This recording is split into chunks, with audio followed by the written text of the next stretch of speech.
You know, our industry voluntarily and temporarily canceled the cruises even before there was a CDC no sail order that came out the first time. And we originally had took a pause in cruising through middle of April or so. And since then, a number of us have already extended it. And the CDC updated their no sail order, which was the earliest of three things, one of which included a 100-day postponement on sailing. So we'll see how all that plays out. It could break earlier. We'll just have to wait and see. But the number one priority for us is to be in compliance. We sail globally. There's lots of jurisdictions that are looking at social gathering. And when social gathering is acceptable again and people feel that the risk is manageable, then we can look seriously at cruising again. Do you think, Arnold, though, that cruising will be... good afternoon, by the way, and thank you for joining us. Good to be with you. That cruising will be perhaps one of the last, if not the last thing, to be permitted and widely embraced again? I mean, we're not just talking about small gatherings and crucial services like going back to school. This is something that's probably quite far on the list, low on the list of being permitted again. Well, again, as I said, we temporarily paused, before restaurants, before stadiums, before everybody. And so you're right, cruise is by definition a social gathering. Whether it'll be the last and all that, we'll have to see. We do have historically had, higher standards and health protocols and so on than most venues for social gathering. We often require medical records. We have temperature scanning. We have doctors on board. We've had a lot of the protocols that are now seen as advisable in place on cruise ship for a long time, with hand sanitizers everywhere, washing hands and deep cleaning of the ship. So those protocols have been in place for a long time, and obviously at the early beginning of the virus transmission, we elevated those standards in line with WHO and CDC and other guidelines. So we'll just have to see, where the world moves on this. The epidemiology is still being discovered and aligned around, and what kind of testing, if testing helps, what kind of testing, all that, and then we'll obviously be in total compliance with whatever the particular jurisdictions are requiring in order for people to feel comfortable cruising again. Arnold, you guys have been through health crises before, the noroviruses and others. How different is this one? I mean, the whole world was glued to that Diamond Princess in early February that was quarantined in Japan. And the whole world sort of felt that hellish nightmare that people must have felt when they were on there that has now claimed the lives of 10 people. Yeah, look, I think the way the world has reacted to this one obviously is appropriate, but it's truly global. You mentioned norovirus, which is persistent and out there all the time. It's actually much more difficult to kill on inanimate surfaces, for example, than coronavirus or COVID-19 is. But we manage that and manage it effectively as an industry. But obviously, we've gone through Ebola, Zika, MERS, SARS. The industry, because we're global, we have to deal with this stuff all the time. The difference with this one is community spread has been global. You're at home right now, Sarah, and so it's very different. The world has, and literally in many cases, shut down in very, any type of social gathering. And so we're just a part of that with the rest of travel and tourism. And, it's been devastating temporarily, but the long-term future will be great as long as we all stand together and we cooperate with each other and work to get this thing under control.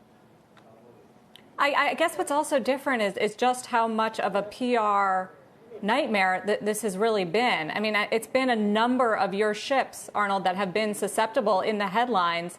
And I just wonder how you're going to be able to convince the public that you're not an incubator of infectious diseases forever. Well, to be honest with you, as I said, we've dealt with lots of various virus and other disease scares around the world.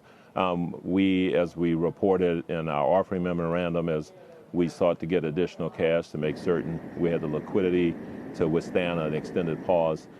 We've had substantial bookings for 21 are strong. There are a lot of people who understand cruise. They cruise a lot. They know what's in place there, and they know when it comes to social gathering, as long as there's social gathering, that in many cases that they're far less risk in a cruise environment than they would be in other environments. Now, with the particular epidemiology of this particular virus, we have to let that evolve and let the experts tell us, the medical experts, around the world, what's the best way to ensure that we honor our highest responsibility and our top priorities, which are compliance, environmental protection, and the health, safety, and well-being of guests, of the people and the places we go to, and of course our crew. But Arnold, I guess that's the point I think Sarah was getting at. We don't mean to labor it, but okay. A vaccine's not going to be here for 18 months. So this, the epidemiology of this type of virus will be around for you to deal with for 18 months. The CDC, two phrases I pulled off their website today: cruise ships markedly increase the risk and impact of COVID-19 disease outbreak. They also said cruise passengers are at increased risk of person-to-person spread of infectious diseases, including COVID-19. So, I mean, this is a game changer, is it not? I mean, why are people going to want to get on a cruise ship until there's a vaccine? I would say that why would people go into a subway station? Why would they go into an airport terminal? Why would they go into a restaurant? Why would they go into and if they don't, then they wouldn't be cruising either. That's what I'm saying is when we feel as a society that social gathering there's acceptable risk in social gathering. If social gathering is not happening, then cruise is not happening, because we absolutely. But do you accept? So you accept what the CDC says there? I accept that we need to examine the epidemiology carefully. And then we need to, as it evolves and we learn a lot more about it, the CDC and others, and then we just need to do the right thing to protect, the health and safety and well-being of everyone, the guests, the places we go, and the crew. And we feel we have lots of protocols in place. We've dealt with other diseases and viruses. This one could be different, and so we need to take a hard look at it, and then together, and we're always going to be in compliance, but together come up with what the right thing to do is. What I can tell you is that we have really high standards on cruise ships in dealing with any kind of health risk. As I said, you don't go to too many places where you have a medical record, where there is temperature scanning. There's lots of deep cleaning going on, often and all the time. You mentioned norovirus. The occurrence of norovirus on cruise ships, I've seen the data that suggests is 0.007%. The occurrence of norovirus in land-based activities is almost 6%. And so it's greatly reduced because we take enormous actions to ensure that we minimize or contain once it's identified. And that's the history of the cruise industry, and we'll deal with this one in the appropriate way, once, there's clarity around it. Right now, there's debates on testing. Does testing help or doesn't help? There's debates on everything. And as that evolves, and whenever society is ready, then we'll be ready. And eventually, we will be. So we're not predicting when. We're just saying we'll be ready. Yes. I know how much you put safety as a top priority. I've read your website in detail today, the last couple of shareholders' letters, what you're saying to us now, and I totally believe every word of it. Thank you. And I also know that there's not a magic wand that anybody, whether it's a CEO or a leader of a government, could have waved to solve this crisis from day one. That said, I wonder if you have any regrets, Arnold, looking back on some of the ways this has been handled with the benefit of hindsight, given what we learnt about the Diamond Princess that Sarah mentioned, which was back in January, that had over 700 cases at least and over 10 deaths at least, from what we know. The Ruby Princess still went to sea 5.5 weeks later. On I think it was 8th of March, it left its dock. And that had at least 600 cases and at least 12 deaths that we know of.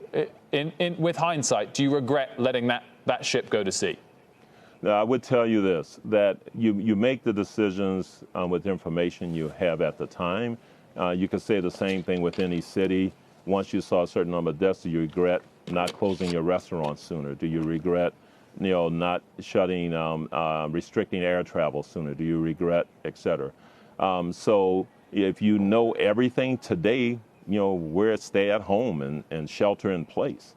And if we had known that information at that time, that that was the best way to deal with this, then clearly we would have done that, because as I said, we volunteered and to pause.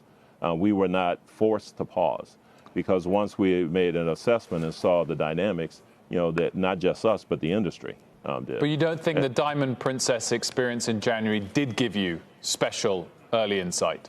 You have to remember that the Diamond Princess occurred just like for the rest of the world. Why didn't China give the rest of the world insight on how to prevent that's a fair point. The spread? That's a fair point. And so the point is, it was Hong Kong based at the time, came on.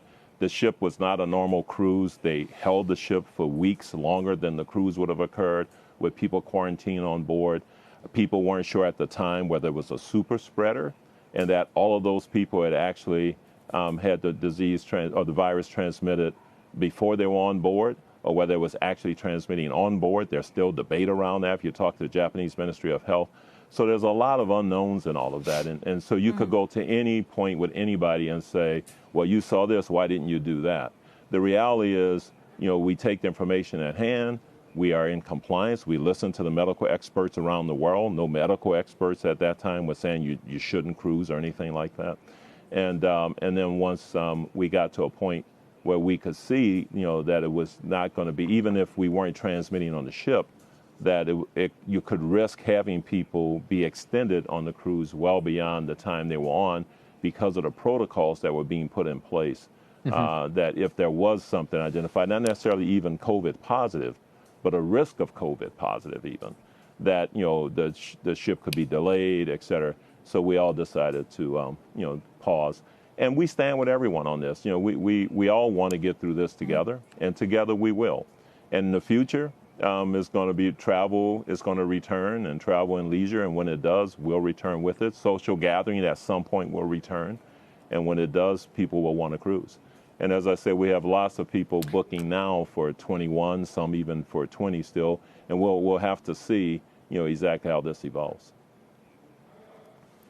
So in the meantime, Arnold, you were left out of the $2 trillion relief package that Congress passed because you're not incorporated in the United States. Is that fair? And do you need to be considered in the next phase that they're talking about right now of relief for businesses? Here's the reality. The travel and tourism industry, as you guys know, has been destroyed almost by the virus and the reaction to it. For us, the way we look at it is we have 150,000 employees, that are dependent, on this business. But beyond that, there are millions of people who are dependent on the cruise industry, from baggage handlers to small shop owners to Uber drivers, to local restaurants, and on and on and on. And so one job on a cruise ship is about 5 to 7 jobs in the rest of the economy. And so with that, in that so are you making context, the case that they should? I'm making the case that we should focus, for example, the Alaskan season. There are a number of people in Alaska who are totally dependent on tourism, for their livelihood. So we want to make certain the money gets to them, okay? And we would hope that there would be ways that we can get support if we need it as time goes by, so that we can help continue to support those people and their families and create the jobs necessary. But in the end, we have found a way to secure financing. It was costly, it was expensive, but our job is to make sure the company can survive. Even if there's an extended pause, a really long pause, we want to make sure when we come out of this, the company is here to participate. We did it in the best way possible to protect existing shareholders' value to the best degree we could. And we feel we're positioned, and we're doing the things internally in terms of cash management and capital management to ensure that we can withstand a long run, the worst case scenario, so that the company is still around and healthy enough to be able to participate when travel is once again socially acceptable. As you said, Arnold, you tapped various liquidity measures quite impressively, regardless of the price in recent weeks and months. How long does that cover you for, as things stand? Well, we're going to work really hard, as we pointed out there, that we definitely think we can get through, the end of the year. with that, with no revenues coming in through the end of the year. We're not saying that's going to happen, but we want to be prepared for the worst case. And we're going to be working very hard seeking additional liquidity options. While the U.S. May not have us in a stimulus package, we are a global business. There's opportunities in Germany and the U.K. and Italy and other places, for us to secure additional liquidity at attractive enough for our shareholders that we can afford to do it and sustain it over time. So we're going to increase our liquidity, and we're going to manage internally, with the pause to ensure that we have a nice long runway if we need it. We're hopeful with the rest of the world that won't be needed, but if it is, we'll be prepared. Want to highlight a sliver of good news here, Arnold, and that is, are you really able to transform any of these cruise ships into hospitals or places that can help out in the fight against COVID-19? Are they safe? Is the air quality safe to do this? Oh, the air quality is absolutely safe. If you look at, first of all, the answer is yes, we've made that offer. We made it some time ago. We have a number of people around the world examining it as an option. You have to keep in mind a lot of hotels are shut down right now too, though. And so there's also probably land-based options, but we're happy to do it. We've made the offer. We've had a number of inquiries. One thing that does appear to be known about the virus is that the science I've heard and what I've seen from CDC and others is that it does not transmit well through HVAC systems. That is not a source of spread, is what I've read and what I've seen from CDC. So when you mention the air quality and stuff, the HVAC systems tend not to be a contributor to spread, is what the science currently says about the virus. Arnold Donald, thank you so much for joining us. Tough time for your company and industry. We appreciate you coming on to discuss it with us. Thank you. Tough time, but we look forward to sooner rather than later, but whenever it's appropriate, to get both you, Wilf, and you, Sarah, on a cruise again. Okay.